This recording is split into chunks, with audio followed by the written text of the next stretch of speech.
জয়গুরু দাদা ও মায়েরা, আজকে আপনাদের বলবো মুক্তির পথ কোথায়। আজ এই মুক্তির পথ কোথায় প্রশ্ন করায় পূজ্যপাত শ্রী শ্রী দাদা বলেছিলেন, সূর্য যেমন ছোট বড় ভালো মন্দ দেখে না, সবাইকে সমানভাবে আলো দেয়, ওই হচ্ছে ঈশ্বরের ভালোবাসা, ঠাকুরের ভালোবাসা। সাধু সন্তই হোক পরম পাপী হোক, ঠাকুর সবাইকে সমানভাবে বুকে টেনে নেন মুক্তির পথ দেখা। আমিও যেন সবাইকে আপন করে মুক্তির পথ দেখাতে পারি। আমিও মুক্তি পাব, সেও মুক্তি পাবে। আর যদি মান অভিমান নিয়ে চলি, আমার চিন্তা ভাবনা কর্মের সাথে আরেকজনের পদ্ধতির মিল হচ্ছে না দেখে তাকে দূরে রাখি, তাহলে মিলন হবে না। আমিও ঠাকুরের হব না। সে না ভালোবাসতে পারে, আমি তো ভালোবাসতে পারি। বীরের মতো বলবো, ভালোবাসি তোমাকে প্রেম দিয়ে। অপ্রেমকে জয় করা যায়, অপ্রেম দিয়ে অপ্রেমকে কেউ কখনো জয় করতে পারেনি। ইষ্ট মানে মঙ্গল কল্যাণ, যাকে পেলে মানুষের দুঃখ থাকে না, জরা ব্যাধি মৃত্যুর ভয় থাকে না, কোনো বন্ধন থাকে না। সেই মুক্তির পথ তিনি।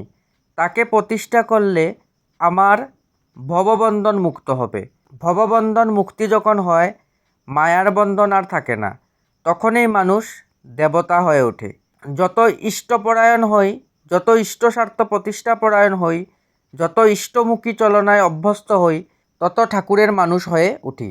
ঠাকুরত্ব যদি না জাগে, কেহ তোমার ঠাকুর নয়, কেন্দ্রও নয়। ফাঁকি দিলে ফাঁকিতে পড়তে হবে, ফাঁকি দিতে নাই।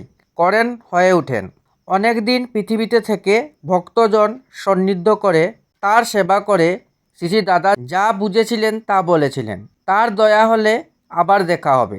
কবে যাব ঠিক তো নেই, বলে দিলাম করেন, করলেই হওয়া যাবে। কথাগুলি বলতে বলতে ভাবাবেগে কণ্ঠ রুদ্ধ হয়ে আসে শ্রী শ্রী দাদার। নিজেকে নিয়ন্ত্রণ করে অশ্রুসিক্ত নয়নে পুনরায় বলতে লাগলেন, সবাই ঠাকুরের হন। বেঁচে থাকতে থাকতেই দেখবেন পৃথিবীটাই স্বর্গ হয়ে উঠছে। প্রত্যেকে বলছি, স্বর্গপ্রাপ্তির একটাই পথ। স্বর্গপ্রাপ্তি মানে আত্মস্থ হওয়া, সব কিছু আমার মধ্যে খুঁজে পাওয়া। তখন তুমি আমি ভেদ থাকে না, সব একাকার, সব ঠাকুরের। ঠাকুরের সাথে আমার আলাদা কিছু নাই, আলাদা কোনো পরিচয় নাই, প্রয়োজনও নাই। ঠাকুরকে নিয়ে চলি, আমি পুরোপুরি ঠাকুরের মানুষ। এই আমার অহংকার, এই আমার জ্ঞান, এই আমার বিদ্যা, এই আমার বুদ্ধি, এই আমার চেতনা।